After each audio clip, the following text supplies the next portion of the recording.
It's the year 2023. It's November. It's Birmingham. It's the NEC. That must mean it's Motorcycle Live. Oh yeah!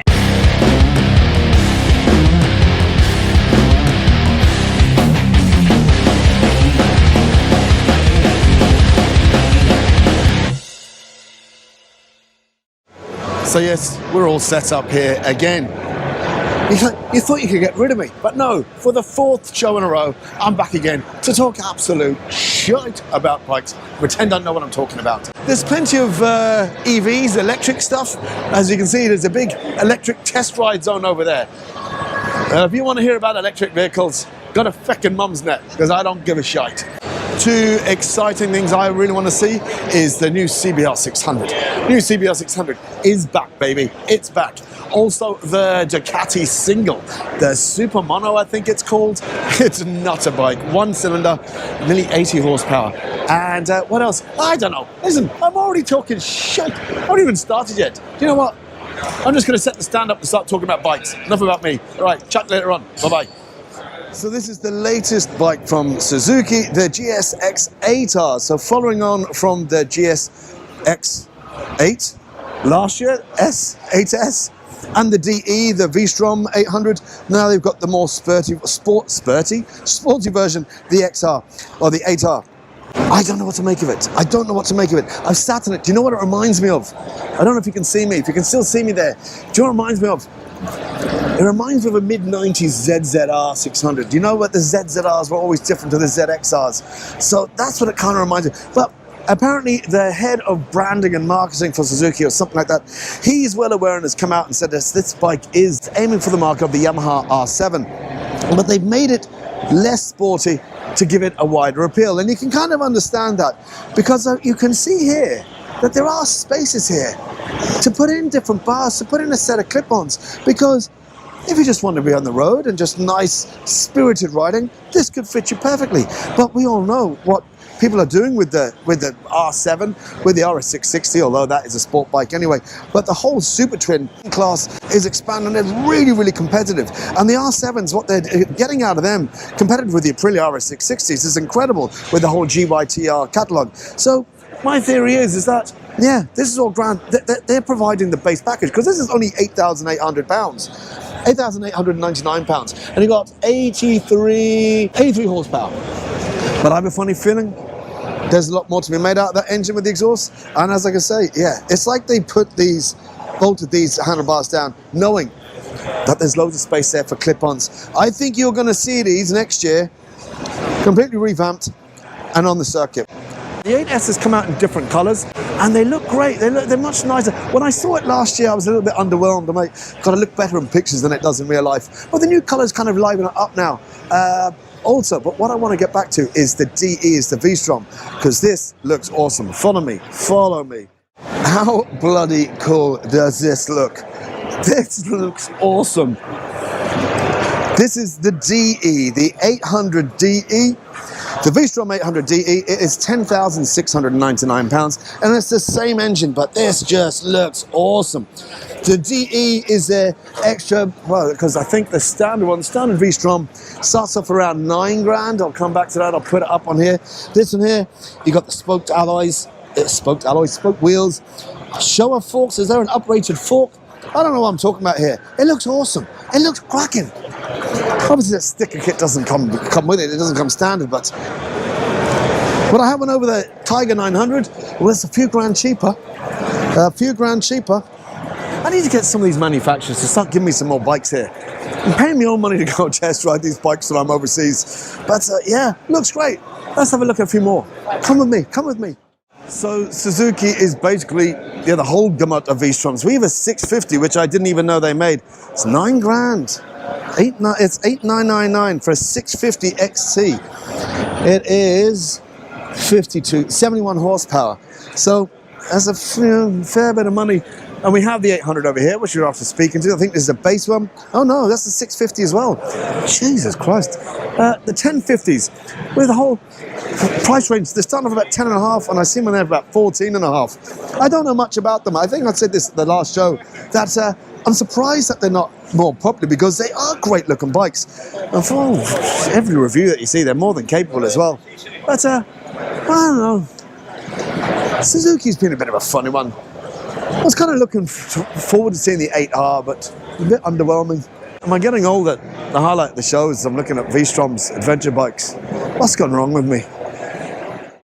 And so we're back again for more pornography. Every year it's the same thing. The only difference is the CR is here, available to touch, to see, to feel, to sit on. Can you still see me in that wide angle lens? I'm sitting on a 42 grand bike, would you believe? 42,000. That's 44,000. I don't know. I'm going to be honest. I hope these boys can you hear me? Can you hear me? I'm going to be honest with you. When I seen it under the lights, and you've heard me every year, I go on about these bikes, but I have to be honest, I can't see the 42 grand. I can't see it. I'm sorry, I can't see it. Maybe the design is just kind of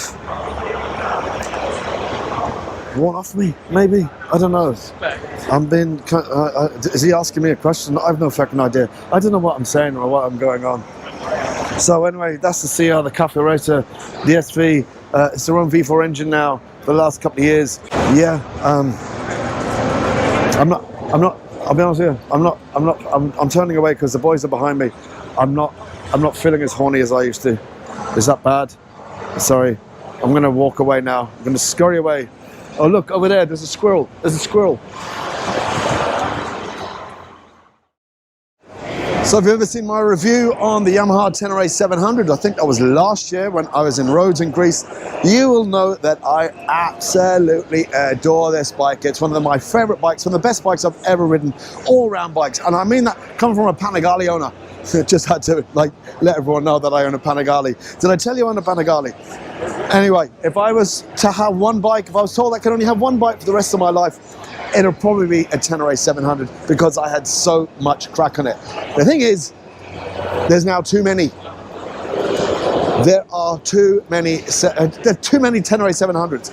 There's the World Rally, there's the World Raid, there's the Standard, there's the Extreme. I can't make my mind up which Tenere 700 I want. I just want the standard one. Why can't I not just have the standard one? No, I want a World Raid with a fucking rally rims and I'm all confused. Magic bikes, I love them. Watch my video, it's up here. I'm going to put the link here. Watch the video.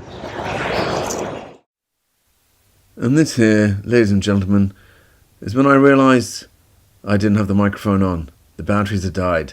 So I'm basically talking out me hoop once again, fawning all over the Yamaha R7.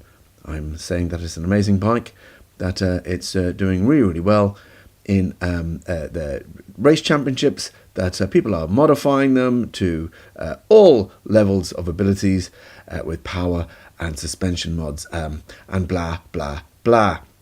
Yes, so as you may already know, that it's been reviewed countless times and everyone who's ridden it absolutely loves it. It's another parallel twin. I think it makes around 70, 80 horsepower, something like that. I could look it up, but I really couldn't be asked. So anyway, in a couple of seconds, this lovely young lady walks into the picture. But that's pretty much it. Expect competition from the Suzuki GSX 8R next year. But for now, that is it. I love the R7. Haven't ridden one yet. Really hope I will one day soon. Okay. Bye-bye now. I'm such a professional. So the Yamaha R1.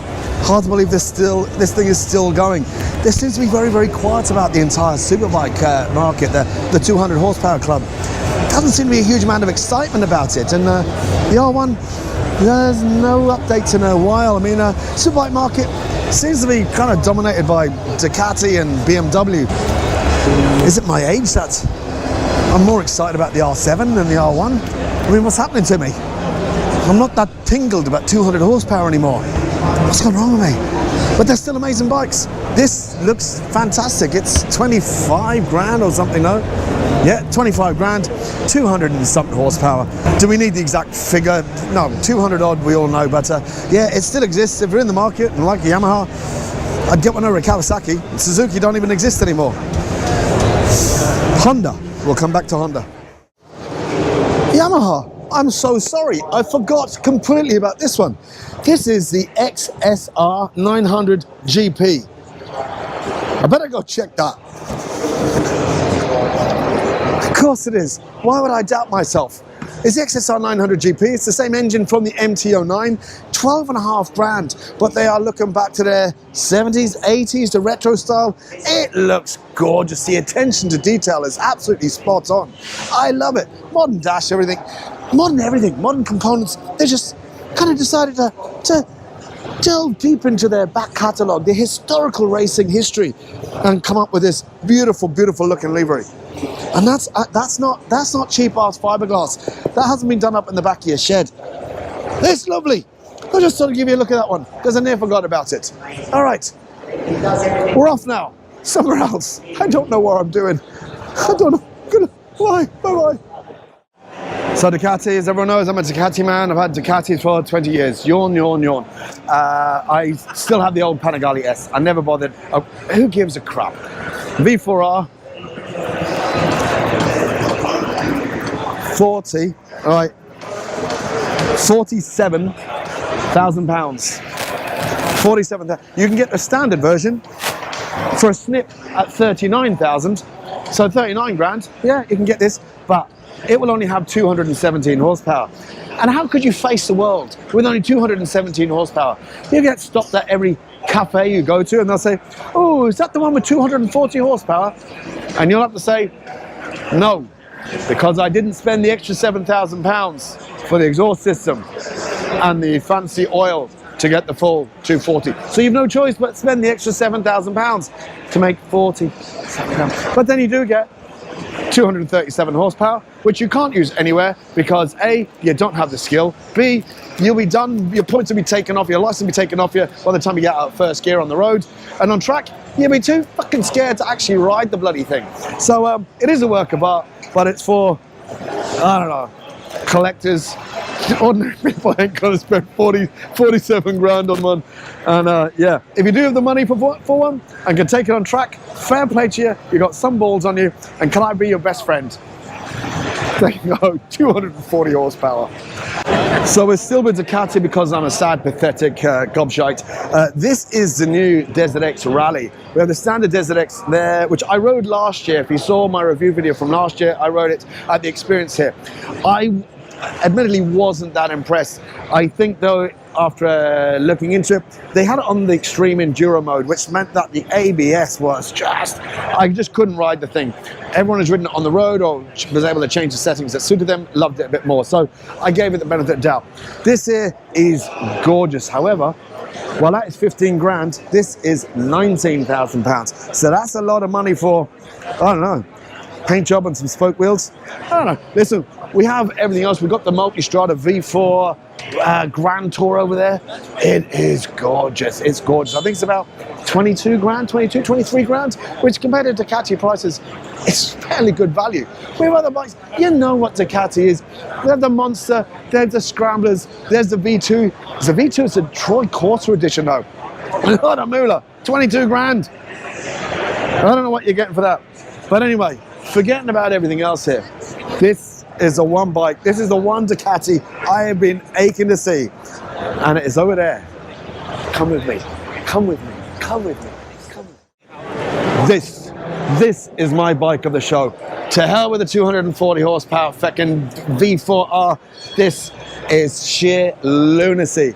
It is a single, 659cc single, nearly 80 horsepower. Hey, what? From a single? It's coming in around 12 grand. Let me just have a look. 11,895 with this graphic kit. But just look at it. This just looks mad. This is just lunacy written all over it. I've sat in it. To Jesus, I may as well sit in it again.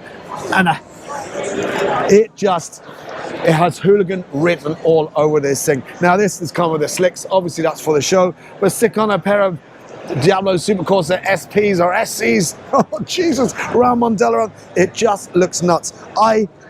Ducati, please, I bet, as a Ducati lover, please would you let me have, just take one of these up for a spin. When the track days start again in March, I'll do a whole track and up the Wicklow Gap, and I promise I'll look after it. I'll be very, very good, I swear to you. But this is absolutely tremendous. This is the essence of bike fun. Let me see if I've got a few other statistics here. It's a Super Quadro mono, single cylinder, 4 valve per cylinder, desmodronic timing, blah, blah, blah. I'm just talking shite here now because I just want to keep standing here and looking at it. So, 12 grand, is that a lot of money? I don't know. For this, smiles per mile, all that crack, bang for buck, 698 single. Have I fawned enough all over this yet? Have I sounded like I want to take it home and go to bed and ride it? Like, I'm spitting now as well. That's how much this. I'm gonna go to the toilet or something because I need a relief. Bye now. Goodbye. Another Kawasaki sound. Oh no, can you hear me? Yeah. I said this before. I said this a couple of years ago, a couple of shows ago about the ZH2 and this front. I said it looked weird, that it was scrumbled up paper, and I got a lot of grief from the comments. But you know what? I stand by it, and they're not cheap. 17.5 grand sterling, 17.3. That one's 21,000. Sorry, it looks weird. In fact, I'm not feeling much love for Kawasaki at all at the minute. And I own a 636. I own a ZX6R race bike, 636. I used to race pre-97 a ZX6R. So, I mean, they've got a hydrogen thing bike there. The ZX10R, it's glad that they still have the ZX6R. That's fantastic. They're keeping the flame alight for the 600 class. But as for the rest, you know what? Oh, no, actually, the retro style bikes. The Z900 RSs, okay, I'll give them that. They look damn good. They do look good. But it's not all doom and gloom, because Kawasaki have brought out the ZX4RR. 8,700 pounds, nearly 80 horsepower, 77 PS, 80 horsepower from a 400.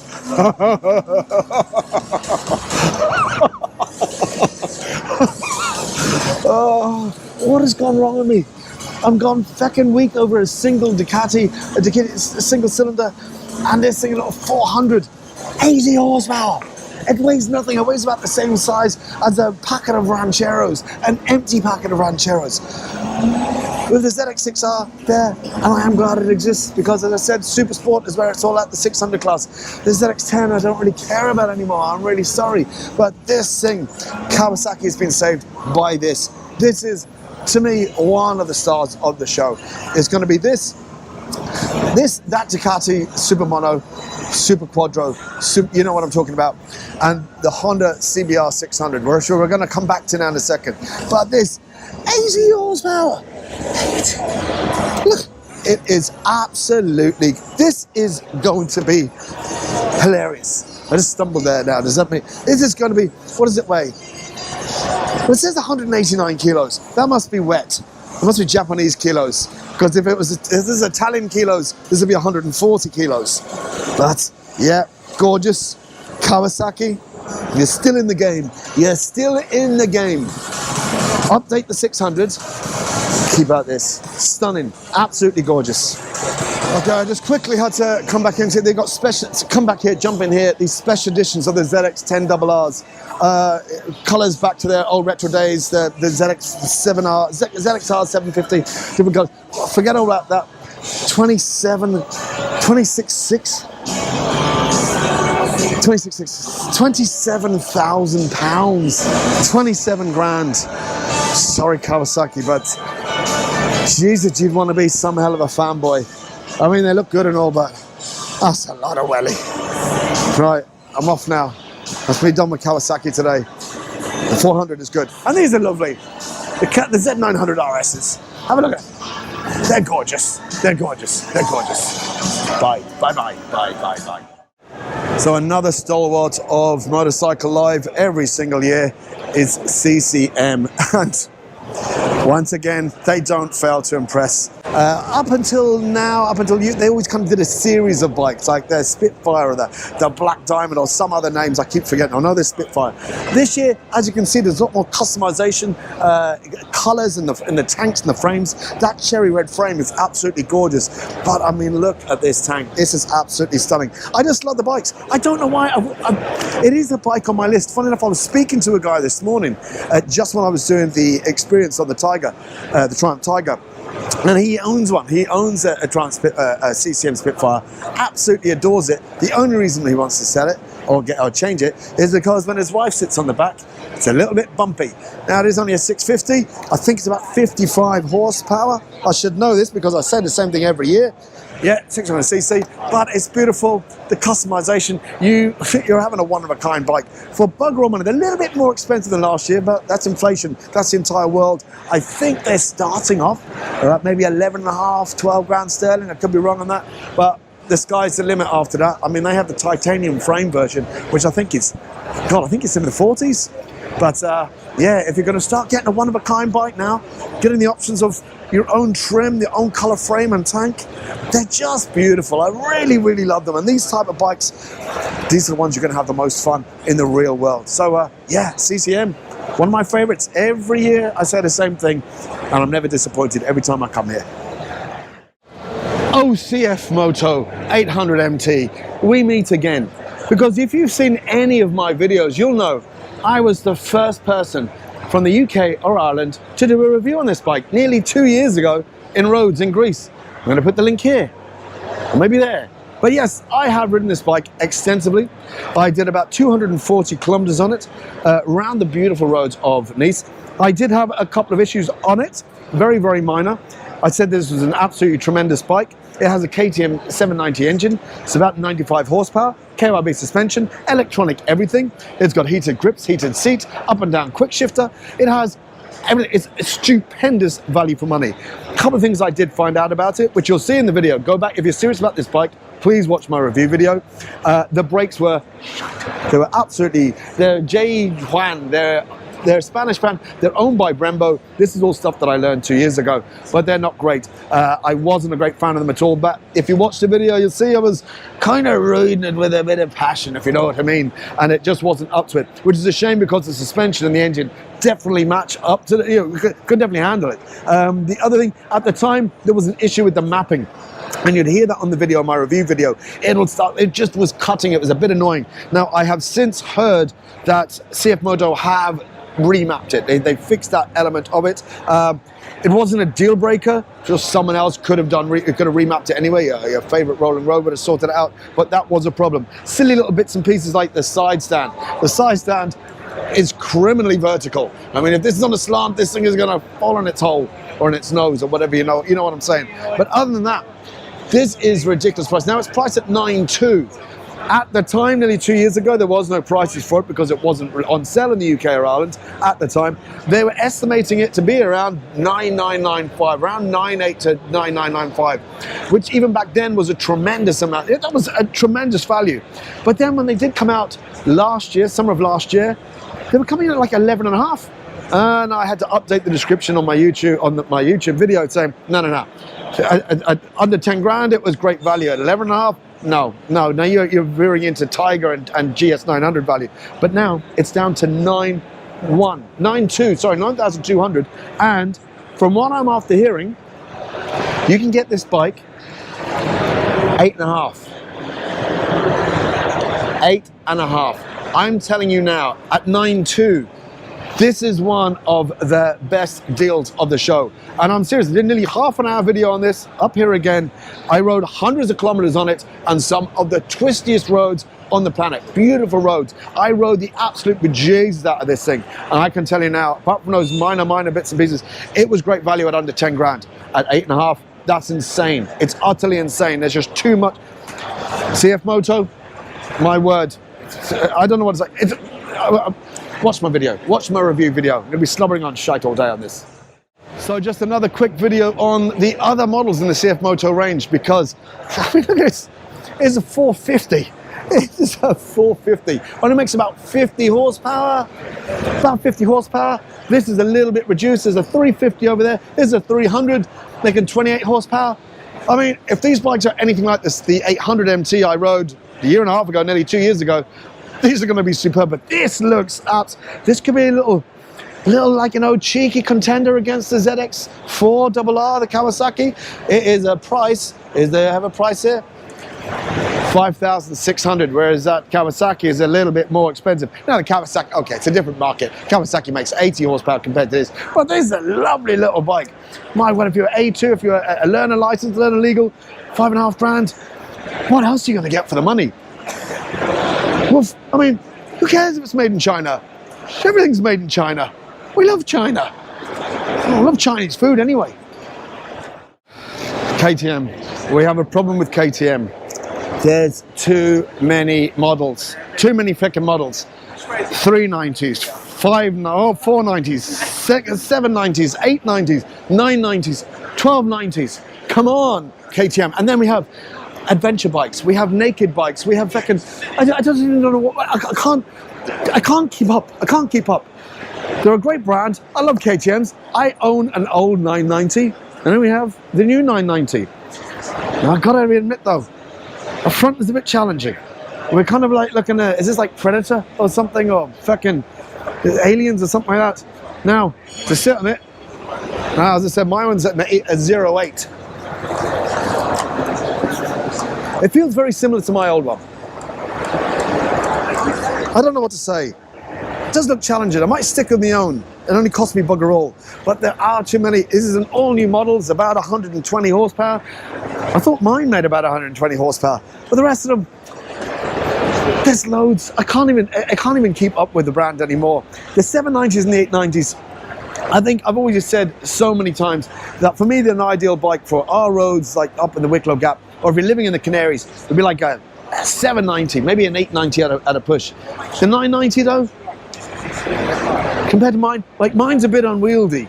It's a bit of a one-trick pony. It's a hooligan bike, but this is, I mean, that's a 08. This is now 2023. So, but I don't know, that front is a bit, KTM are well known for their challenging front ends. Every single one of them is different. And you kind of grown to not like them, but appreciate them, but I don't know what to make of that. I mean, that's Predator all over.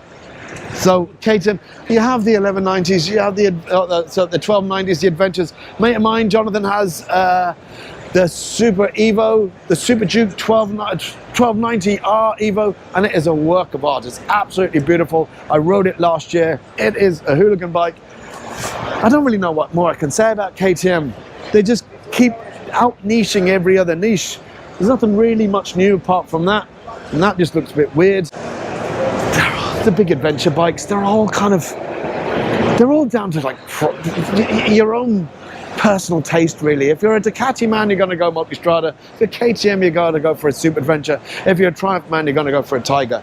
These, for me, for sheer crack, it's the Super Dukes, or the Duke, the Scalp, or whatever they call it, the 790. I think that would be hilarious. The 990, I'd love to ride one, seeing as I own the old model. Will it make much difference on the road? I don't know. KTM, you fancy loaning me one? Huh? Yeah. Some form of electric bike.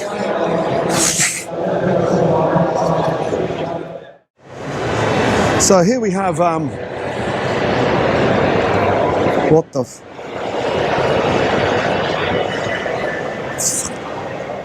fucking EVs. Fuck that shit. And as you can see here, we have yet another EV manufacturer fucked up. What the fuck? Look at the EV shit.